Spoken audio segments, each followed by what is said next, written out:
Yeah, go ahead and start for us. Thanks. Yeah. Whatever appears is your own mind. Your mind from the start was free from fabricated extremes. Understanding this, don't take to mind inherent science of subjects and objects. This is the practice of Bodhisattva. כל ההופעות הן תודעתך שלך עצמך. התודעה מטבעה מתעלה מעבר לכל ההרחבות המנטליות. לדעת זאת ולהישאר חופשי משוויין של סובייקט ואובייקט. זהו התרגול של ילדי הבודה.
Okay. Hello, everybody. Last week we were going to start with the verse that Firas just read, but instead we talked about the Manjushri meditation, which was maybe a useful conversation or not, I don't know. But if you had any questions before we now go into this verse, now is your chance. So the Manjushri meditation on the 7 wisdoms. Any follow-up from that before we move on? No? Done? Okay. All right, so verse 22 is on page 4 of your main semester text. Here's where, as I mentioned before, we're starting absolute bodhicitta, ultimate bodhicitta. So if you're wanting the technical definition of ultimate bodhicitta, it's found on, page 56. It's the definition from the Ornament of Clear Realization. So it's from the perspective of the Middle Way Autonomous School, which is not the subtlest view, but it's a clear definition. So that's the definition we often use.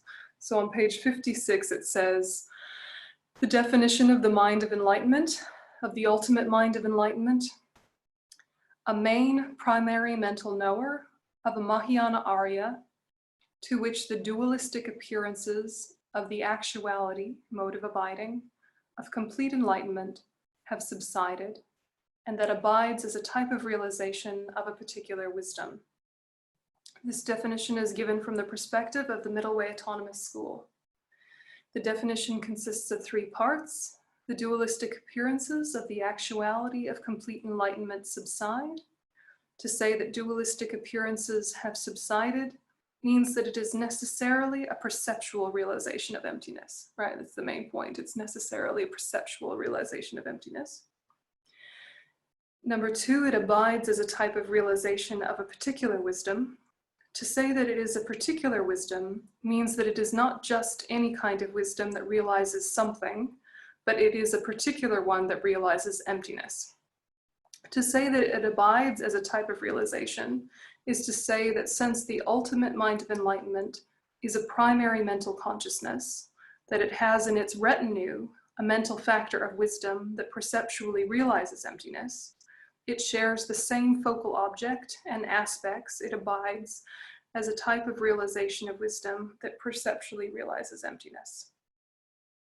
3, a main primary mental knower of a Mahayana Arya, to say that it is to rule out the possibility that those Hinayana arhats who have a perceptual realization of the emptiness of complete enlightenment, or those bodhisattvas on the path of accumulation or preparation who have a perceptual realization of emptiness, perceptual, would also possess this ultimate mind of enlightenment.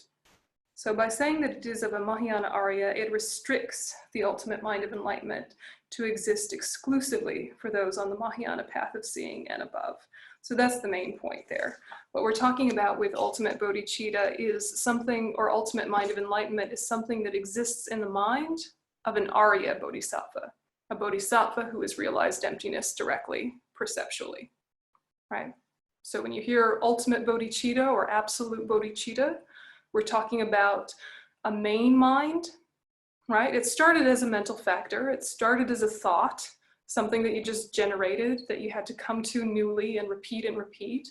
And then it developed into a main mind through the power of the union of calm abiding and special insight focused on emptiness in the mind of someone who has bodhicitta.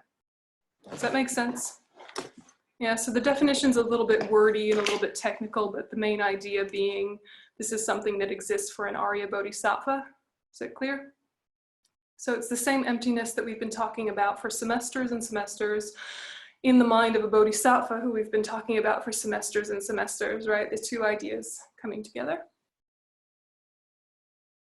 Is it okay? Okay, so coming back to the verse, whatever appears is your own mind. Your mind from the start was free from fabricated extremes. Understanding this, do not take to mind inherent signs of subject and object. This is the practice of bodhisattvas. So here I think it's clearest if we just look at what His Holiness has to say. So it's on page 85. So His Holiness's commentary is indicating that if you look in the highlighted area, just above the highlighted area, it says this is either a way of saying that external phenomena are part of the mind, which is related to the Chittamatra school or the mind-only school, or the view of the Yogacarya Svatantrika Madhyamaka. So this is saying whatever appears is your own mind. This is more the mind-only school view. But then if we explained it according to the view of Chandrakirti, who is middle way consequent school, it means that phenomena of both mundane and non-mundane realms, which appear in their various pure and impure aspects, are all devoid of inherent existence. This view holds that they are established subjectively by the conventional mind and exist merely by virtue of being labeled. If a phenomena truly and concretely exists from its own side as it appears to us, then its true existence should become clearer and clearer when we examine it by its label.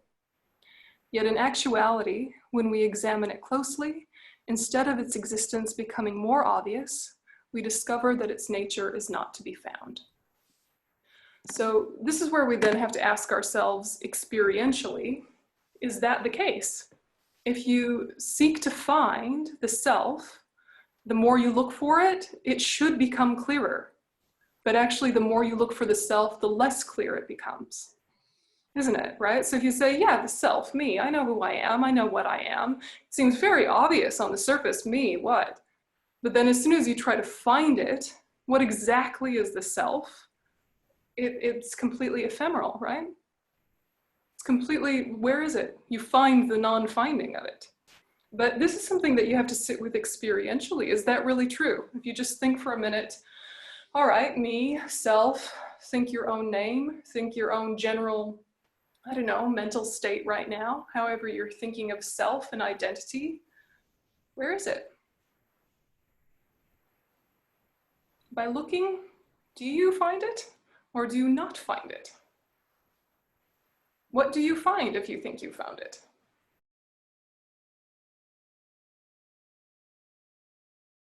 So this is what we're trying to do, right? We're trying to find the non-finding. Because by finding the non-finding, you break the spell. And so in order to do that, you have to find the object of negation. Remember? Do you guys remember about the object of negation, what it is? Somebody throw out some words about it. They don't have to be technical or perfect or anything, just general impressions about what the object of negation is. The existence of the inherently existing self or objects or phenomena. Exactly. How do you find it? How do you find the object of negation? I think when we're talking about the self, it's easy because we're trying to remember experiences when we felt ourselves in a really strongly, when we are hurt or invigorated, or many strong emotions. We feel a self very solidly, very profound. And so we bring that to mind, and then we try to find where it is exactly. Yep. Yeah, exactly. Exactly that. Do exactly as you said. And so this makes me so excited that you know the answer, because that means we can go more deeply than usual, and I don't have to just review and review, which is fun and fine, but sometimes it's fun to go more deeply, isn't it? So you guys have done a lot of emptiness. You've done tenets, you've done relative truth, ultimate truth, you've done lots of emptiness, yes? And some of it is probably more clear and some of it is probably less clear than when you started, but it's not a new conversation, right? The new part of the conversation is that we're making sure we bring bodhicitta to it. Yeah, just like concentration, we talked about concentration a lot. The difference here is it's the perfection of concentration and the perfection of wisdom, so it always has to be together with bodhicitta. So a mind imbued with bodhicitta then has single-pointed concentration on a virtuous object, perfection of concentration. The mind imbued with bodhicitta, focused on the lack of inherent existence, perfection of wisdom, right? Generally speaking. So these two are familiar and unfamiliar, you know, both. It's like we get the general idea, but now we're making sure it's a mind imbued with bodhicitta that's going on to do these things. So is to find this book, Chandrakirti's Sevenfold Reasoning, and to read the Object of Negation chapter, which is chapter 2. And it starts on page 9. So it's going to go more in depth than you've talked about the object of negation before. It's a lot more detail, it's a lot more nuance, and so it's a really beautiful presentation of Chandrakirti's view. But yeah, that's the one. And so have a read of that. There's charts and graphs and things in the text that the scholar Joe Wilson wrote, and maybe those charts will make things nice and clear, and maybe they will make things really confusing, but have a look at them because they're interesting. But if it's not your style of learning, don't worry, we'll unpack it a little bit in class, but it'll be much easier if you've read it first. When we're looking at verse 22, what we're trying to do is to say, okay, so understanding this, do not take to mind inherent signs of subject and object, right? Of, in general, self and others. So there are signs of subject, there are signs of object, but you're trying to consciously not take them to mind. This is the practice of a bodhisattva. Why is it the practice of a bodhisattva not to take to mind signs of inherent subject and object? Because when we do, we generate suffering and afflictions. Suffering and afflictions prevents our ability to be of benefit to others when they're, you know, taking over. Yeah, so it's a pretty straightforward verse, but just so you don't get lost by the first line of it, because the first line of it is very mind-only sounding, and it's not to be taken literally. It needs to be interpreted from the middle way consequent school view. Yeah. So is that one generally clear? You read His Holiness's commentary on verse 22? His Holiness's commentary on verse 22 is something so profound that I would recommend you just reread it and reread it and reread it. Even if you never reread anything else in this whole book, if you just reread the section on verse 22, it's so beautiful and so clear, but only with repetition. You know, it's the sort of thing you don't want to read like a novel. You read like 2 lines and then just sit and look out the window and go, huh, okay. You know, and then read 2 lines and sit and stare at the ceiling and go, right. You know, so read it slowly. It's got great meaning. Yeah. But did you have some thoughts about verse 22 before we do the next 2, which are also related to absolute bodhicitta? Yönten, I have a question regarding His Holiness commentary on page 87. Yep. What does it mean exploring that mind as well? It is free from arising and ceasing. The mind is free from arising and ceasing? Is the mind free from? Yes. Yeah, I had the same question about it.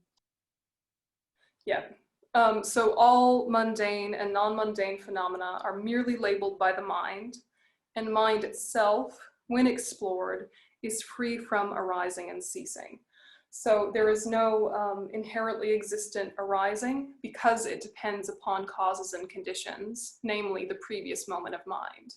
It has no inherently existent ceasing, even if you believe in the end of the continuum, it's not an inherently existent end of the continuum. But from our perspective, it's dependently arisen enlightenment. Yeah, so it's kind of tying into that whole idea of beginningless time and the fundamental kind of concept in Buddhism that nothing is spontaneous or causeless. Yeah, it's kind of relying on that basic idea that if there is an effect, there must have been a cause. Yeah, that everything relies upon causes and conditions, specifically impermanent phenomena like the mind. But, if you think about, does it make more sense for the mind to pop into existence or to arise into existence just out of nowhere causelessly? Or does it make more sense to think that it relied on the moment before and the moment before, which is already our experience of it, and our experience of the natural world where nothing comes into existence by itself causelessly. So it's relating to that whole conversation about beginningless time. Yeah, other pieces from His Holiness. It's, there's a lot in a very short space. It's a dense teaching, those couple of pages. So they do warrant unpacking. Sometimes in Hebrew, the unarising is translated התופעה הלא ברואה, the uncreated phenomenon. And I think that sometimes it relates to the intention of stressing that there is no creator. Know that there is no cause. There is always a cause and condition, but that there is no creator outside the phenomenal world. So in Hebrew, it's somehow much more expressible by the words lo bru'a, non-created. Yeah, this is kind of describing of, as it says in the outline, the meditation practice of remaining in a state free from conceptual elaborations without any clinging. So it's describing a bit about how the experience of meditation on emptiness could be and should be when we're actually in it.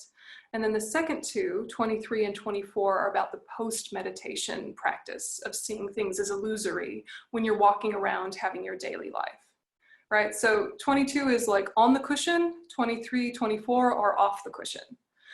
And when you're on the cushion, it's not like we have the ability to have a direct realization of emptiness in this moment, but we can kind of work our way into something similar through analysis. And then at the end of the analysis, to hold ourselves single-pointedly without introducing or encouraging additional conception, right? So when you kind of have that feeling of getting it in meditation, where you think, all right, let's just start with the object of negation. As Nomi put it, you think about kind of a peak experience of the self, of it being harmed or criticized, or it being celebrated or validated, or some experience of selfness arising. And you take that and say, if you do exist, show yourself, let me, and then you sort of investigate, and you find the non-finding. If you have an experience, it's not necessarily like a realization, right? But an experience of finding the non-finding, stay there. Yeah, that's the advice here, is that sometimes you will hit it. Yeah, you'll hit the point of the analysis, and then there is no more need to analyze. Yeah, and so it's describing the process within meditation where once you've got it, don't add anything to it. Just stay there. And then you'll eventually get distracted, and then you can bring back in analysis or finish.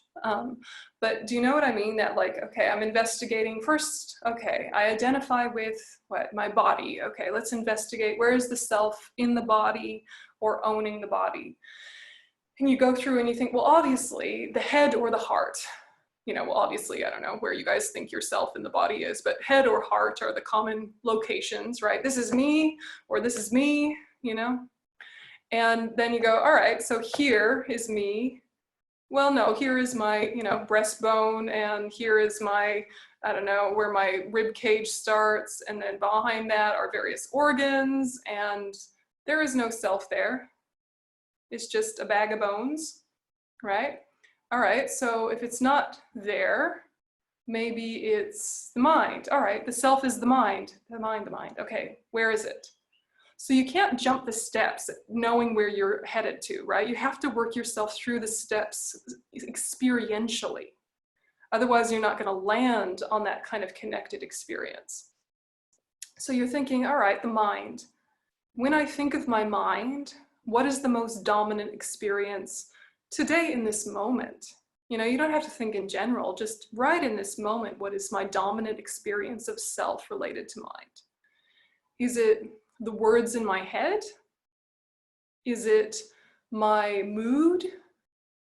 Is it my level of energy? Is it the movement away or towards things? You know, and it doesn't even matter what the conclusion it is you come to, you just look for. Right now, what is my dominant experience of mind? So say that it's your feeling, right? Your feeling of positive or pleasant. You know, you're feeling just kind of, you know, relaxed and pleasant.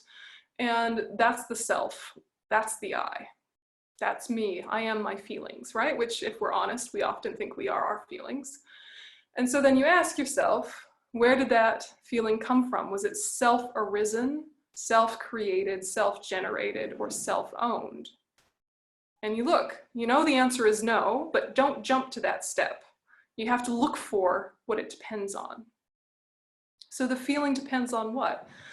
The previous moment, the conditions of the previous moment, the way you were labeling things in the previous moment, the way your attention was going, what you were looking at and thinking about in the previous moment.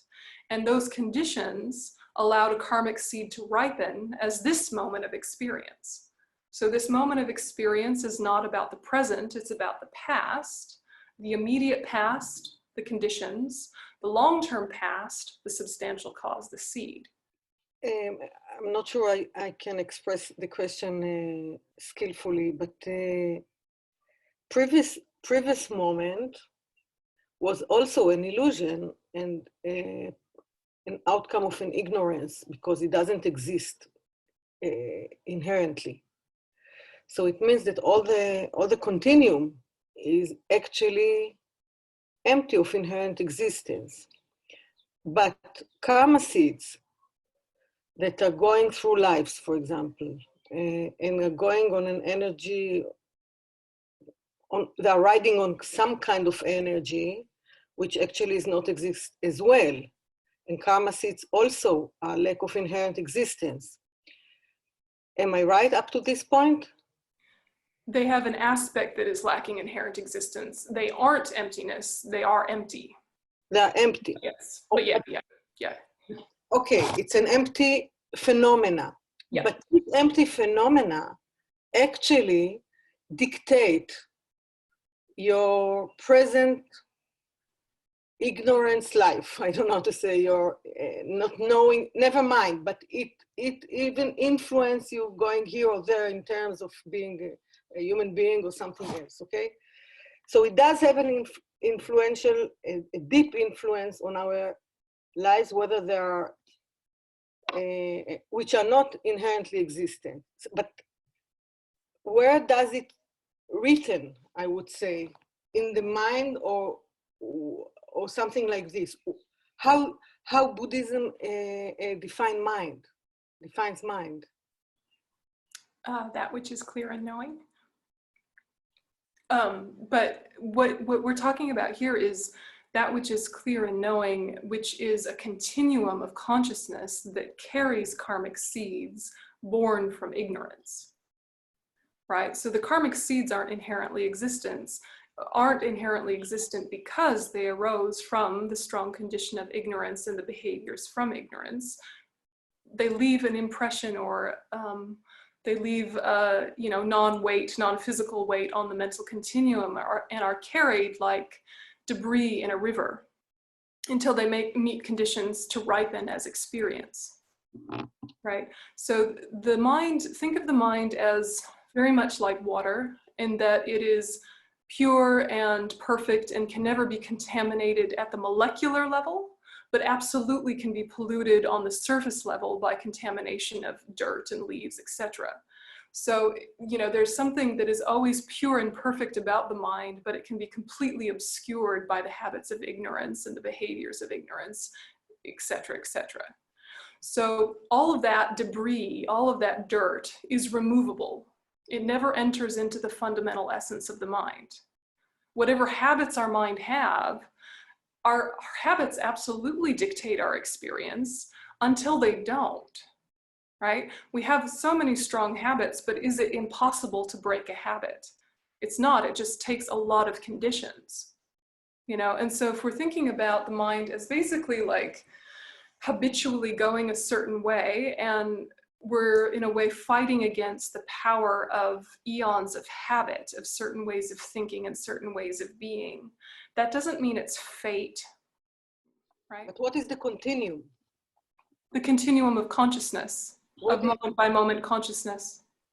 But what is the contact between moment to moment?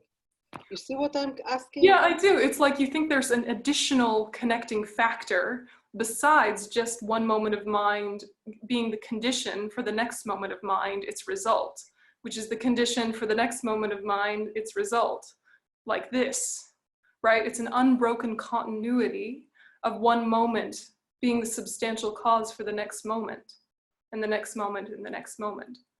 Right? There's no additional thing linking those moments. The mind itself is giving rise to the next moment of mind. Is there a problem with that, or is there a? No problem. I just don't understand. No, it's okay. It's okay. Go ahead. Go ahead. No, it's important, right? To think, where are the karmic seeds living, and what are they living on? It's an important thought, right? Yeah, I'm asking because of the interpretation. When you are interpreting, when you are transformed, and you are immersed into somebody else's realm, I don't know how to call it, mind, I don't know how to call it. So there is something that is something that should be influenced by this. Otherwise, interpretation is nothing. But it does change. So there is something that is on a kind of continuum or something like this. Otherwise, it's useless.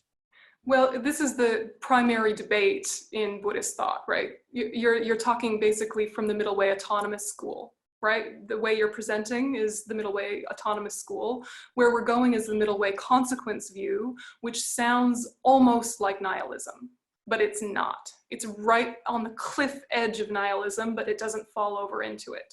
So you're going in the right direction. It seems like for things to have a function, for things to work, for life to play out, for there to be experience, there has to be at least a little bit of something from its own side, and then a dependently arisen interpretation of it, sure, but there must be something in and of itself to label on.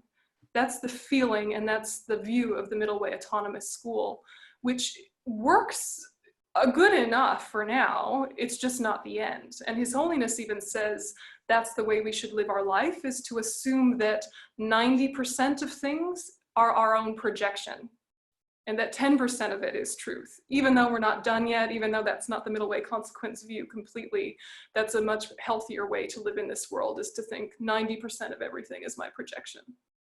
But allow yourself that 10% of thinking something is out there inherently, because it's going in the right direction. Yeah, Gabi, something? Yeah, I'm not sure if every moment is the function of the previous moment. Is that right? Is the result of the previous the moment. Result of the previous moment. How does it happen that the basic mind remains pure?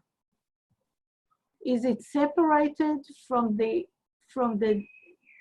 phenomena, or if the mind is reconstructed moment by moment by the consequences, right?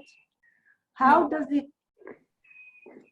It's not reconstructed. I mean, it's transformed.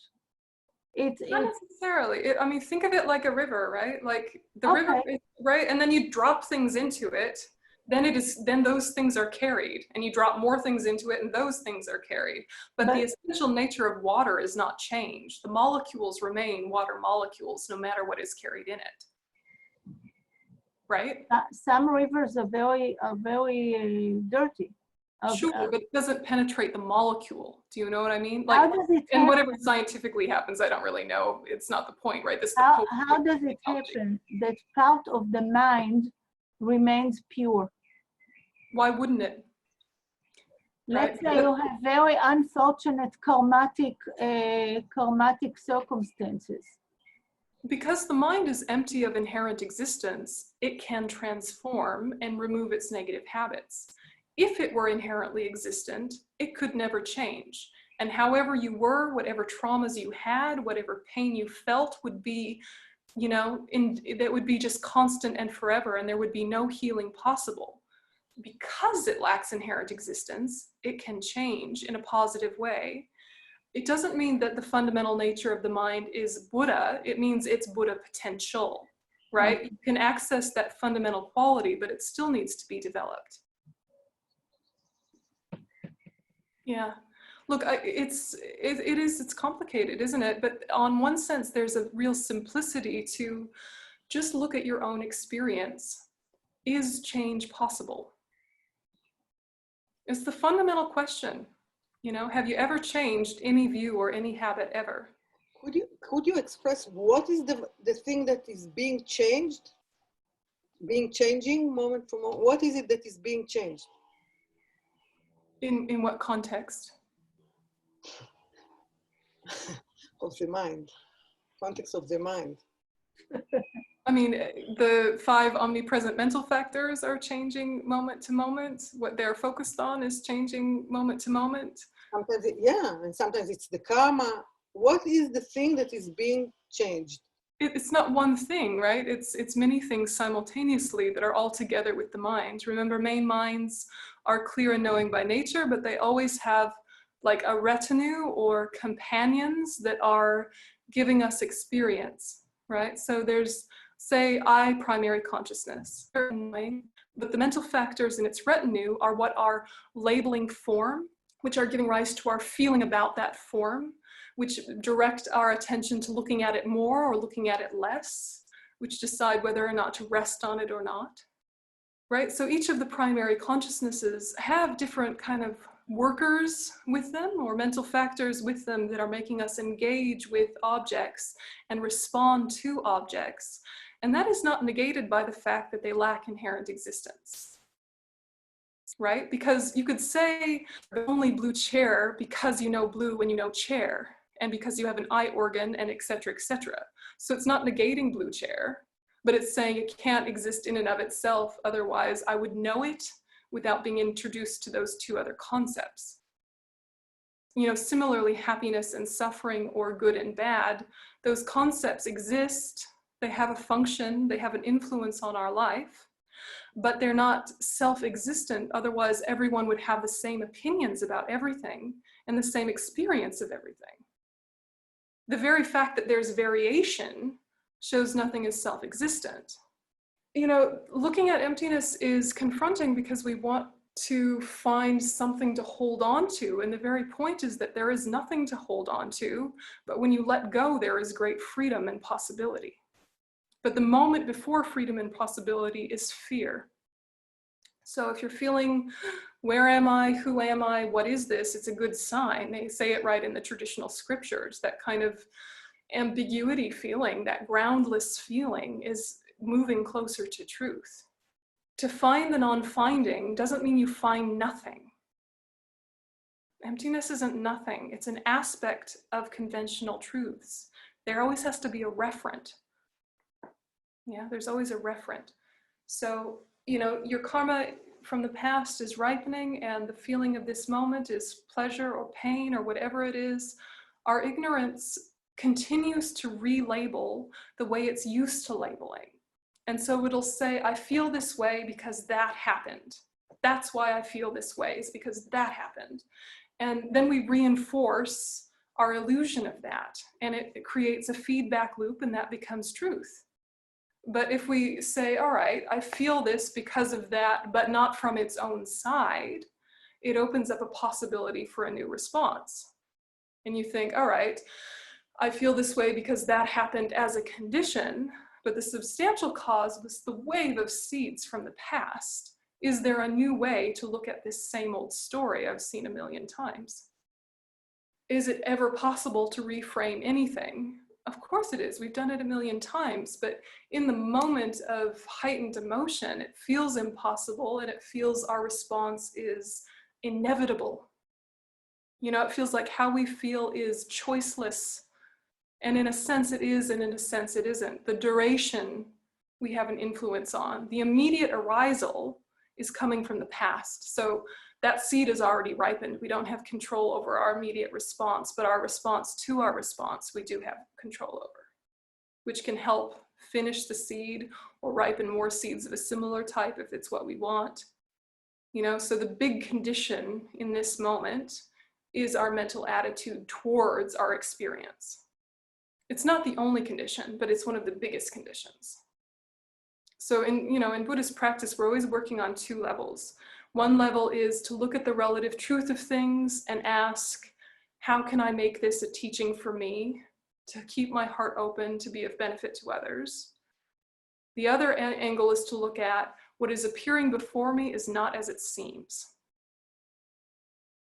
Yeah, you can do either, you can do both. One prevents afflictions or shortens the duration of afflictions and suffering. The other cuts them at their root.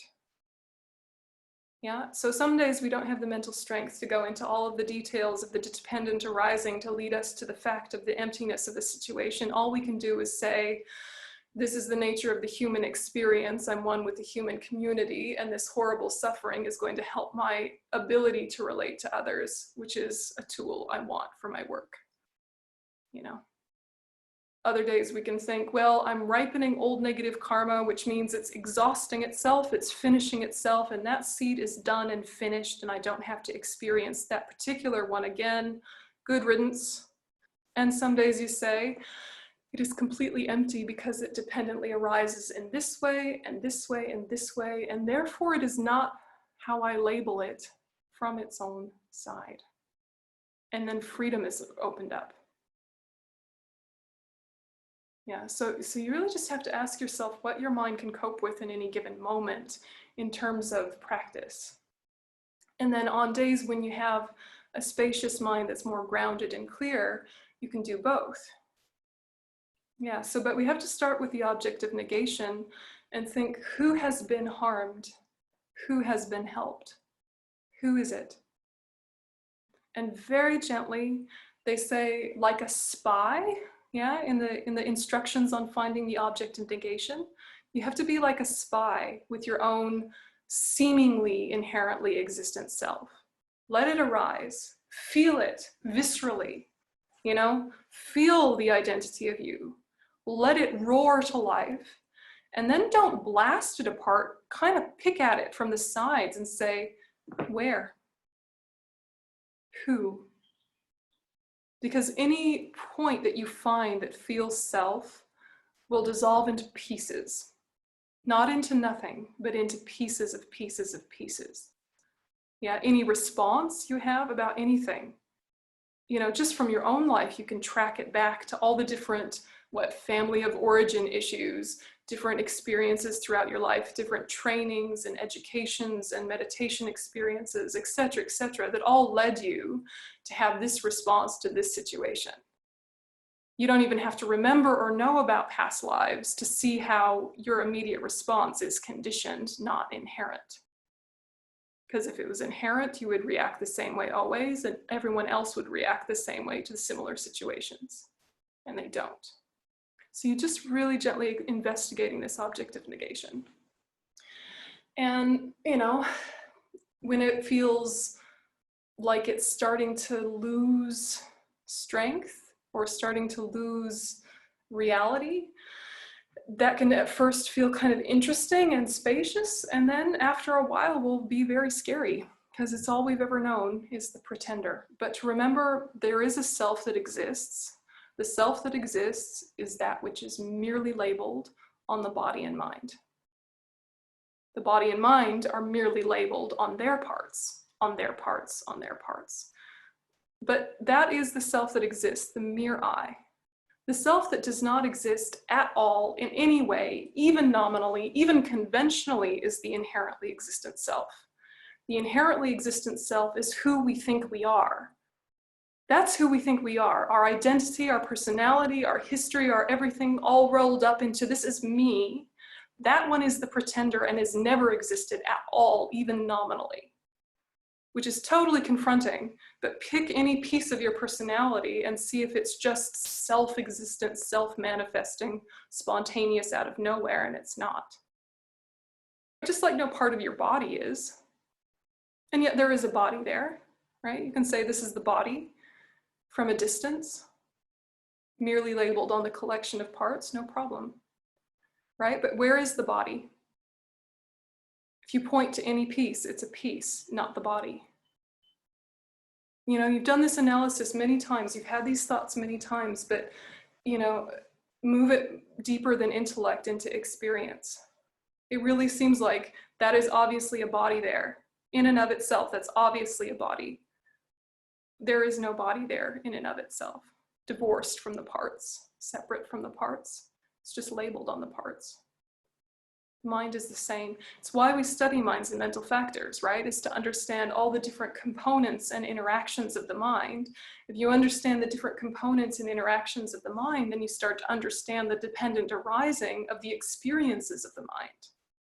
If you understand the dependent arising of the experience of the mind, you can start to change and orchestrate the experiences of the mind. Relative, right? Or you can understand all of the dynamics involved within your own mind and see that none of them exist from their own side. You know, so that's why so much time is given to investigating the way the mind works in the different pieces and dynamics within your own mind. So you can exert some sort of control.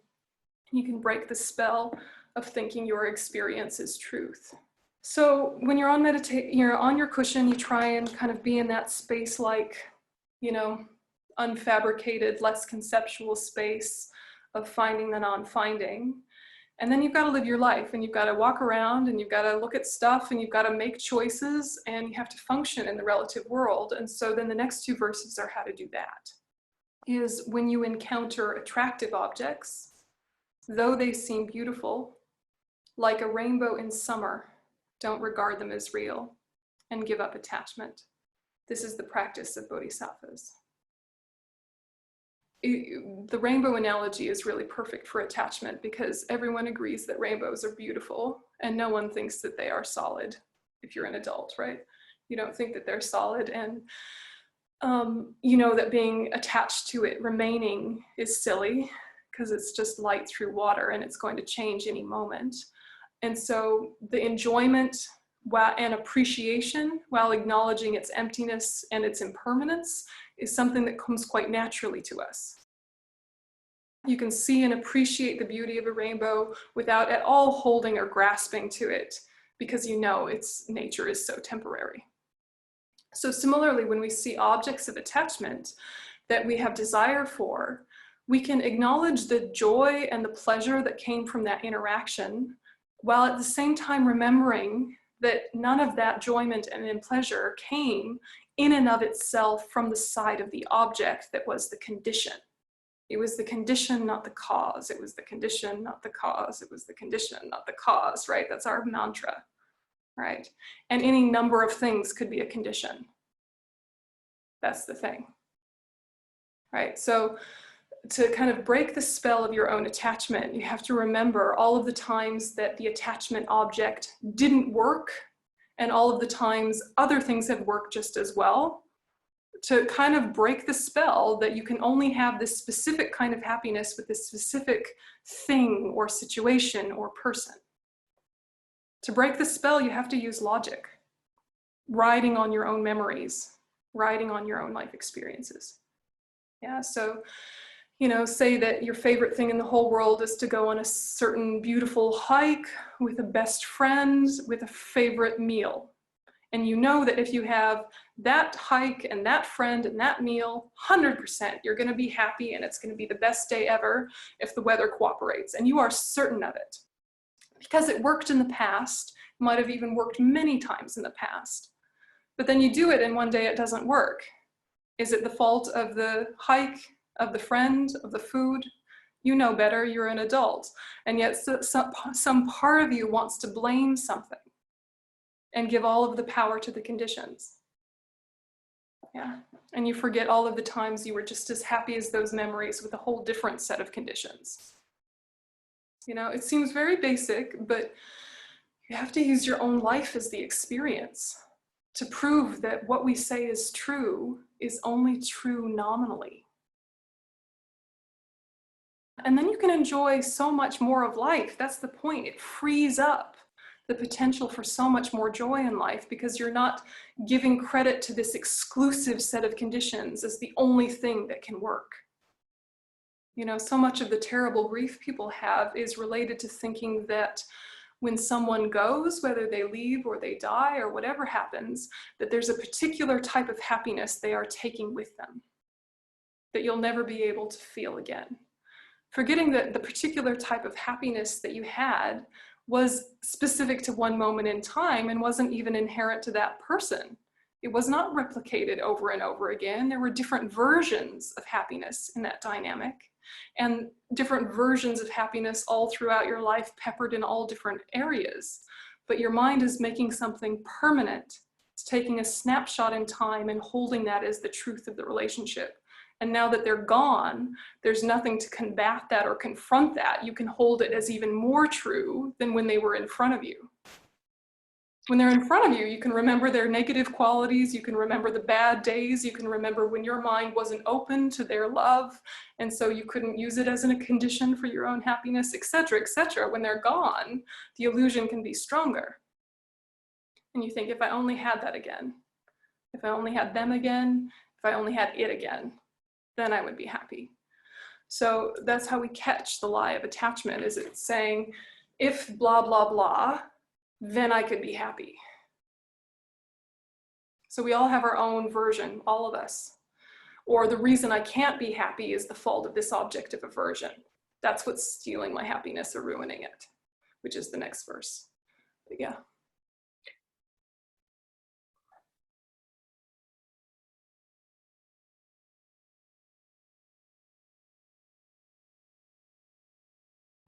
Would you agree to this understanding that actually what you're saying, that what we see in the conventional actually can be changed, attachment or suffer or whatever, by understanding the ultimate. So so the parallel of this concerning psychoanalysis is that when it's clear that a transformed therapist can change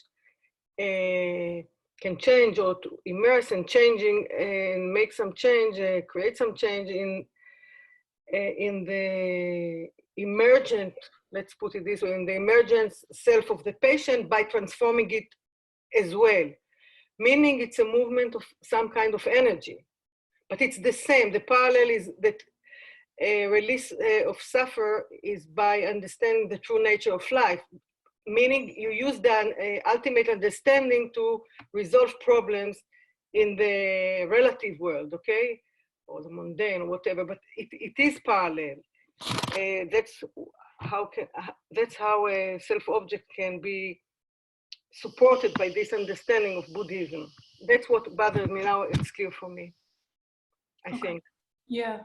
For this very moment, I think. Yeah, that makes sense. And then you're holding the possibility of that for them, and it makes it more possible for them to touch it as well by you holding it, because then you become a stronger condition for them. I don't know, emptiness is something that if you're really, really familiar with the concept, the surface level of it is enough to help you in your daily life let go of storylines, right? That's the like initial function of when you're really used to this teaching. You don't have a realization, you don't have anything magic happening, but you're just really used to the idea. It just naturally makes you drop your story and your opinion, you know, in a way that gives spaciousness to possibilities. So you can have your conclusions and your opinions, but you're not like holding this tightness, you're not clinging to it, which means there's a lot more room to breathe psychologically about what something means and then what you should do about it, if anything.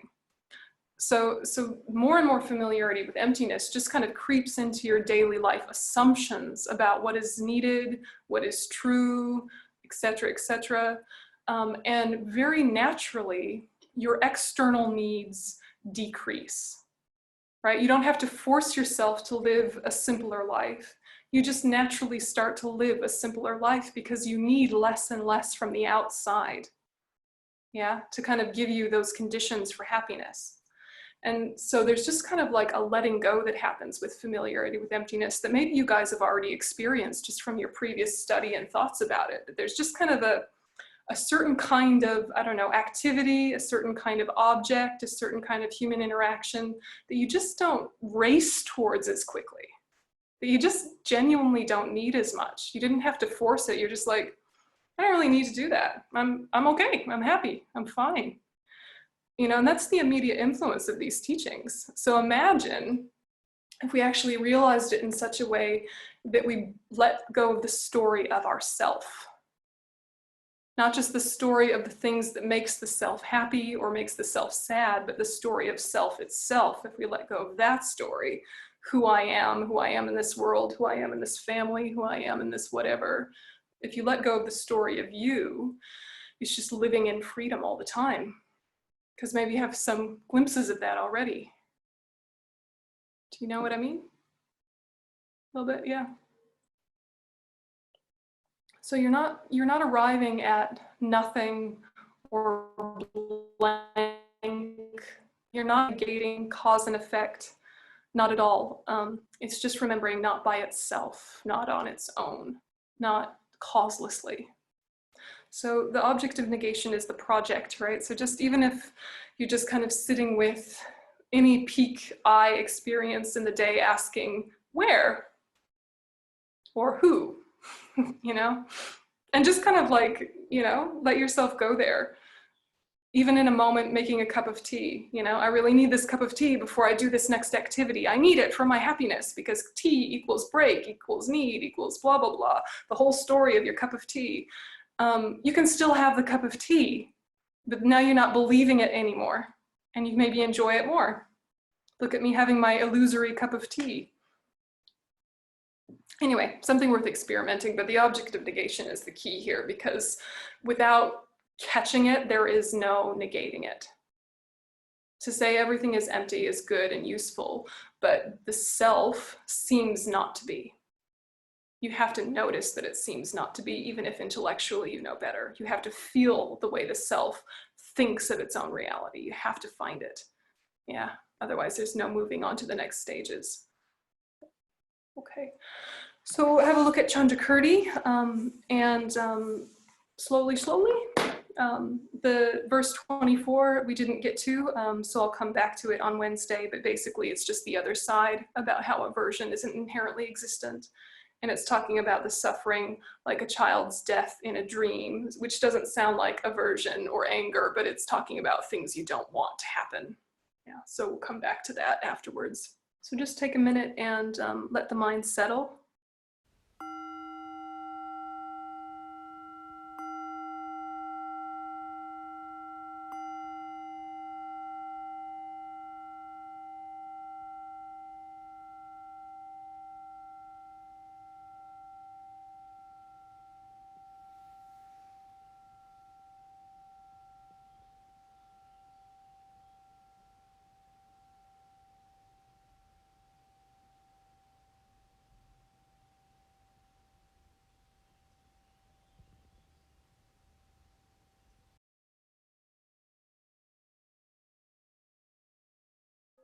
Okay, thanks guys. Thank you. We have a live meditation tonight at 8, so see you at 8.